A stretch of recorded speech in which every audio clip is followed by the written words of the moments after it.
उलमाओं के पैरों के पास बैठकर दीन सीखना है। हजरत गूगल पे आप नहीं देख सकते, इस्लाम नहीं सीख सकते गूगल पर आप। अस्सलामु अलैकुम रहमतुल्लाहि व बरकातुहू। नाज़रीन, आजकल लोगों का ये रुझान बनता चला जा रहा है कि दीन का कोई मसला हो तो बजाय अहले इल्म से रुजू होने के गूगल में सर्च करते हैं और गूगल में जो नतीजा निकल कर सामने आता है उसको सच मानते हैं। हालांकि गूगल में सही मालूमात के अलावा गलत मालूमात भी होते हैं और सर्च करने वाला आम तौर पर उमूमन स्कूल, कॉलेज और यूनिवर्सिटी का पढ़ा हुआ होता है, जिसे ये तमीज़ नहीं होती है कि असल और सही दीन और हदीस और कुरान का सही मतलब और मफ़हूम क्या है।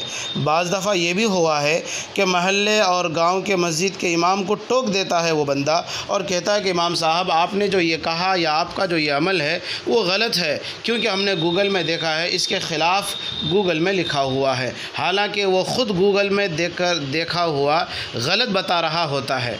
बहरहाल नाज़रीन किराम, दीन का इल्म सिर्फ़ गूगल से सीखा नहीं जा सकता, कभी भी नहीं सीखा जा सकता, बल्कि दीन का इल्म सिर्फ़ और सिर्फ उलमा से ही सीखा जा सकता है। देखिए उवैसी ने क्या कहा इस ताल्लुक़ से।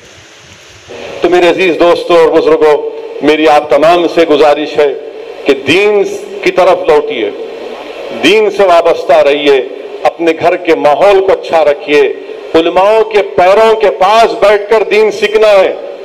हजरत गूगल पे आप नहीं देख सकते, इस्लाम नहीं सीख सकते गूगल पर आप, कि यूट्यूब पे जाके उन्होंने क्या बोले, वो भी नहीं है। आपको दीन सीखना है, फंडामेंटल दीन के क्या है उसको समझना है और एक अच्छे इंसान को बनना है।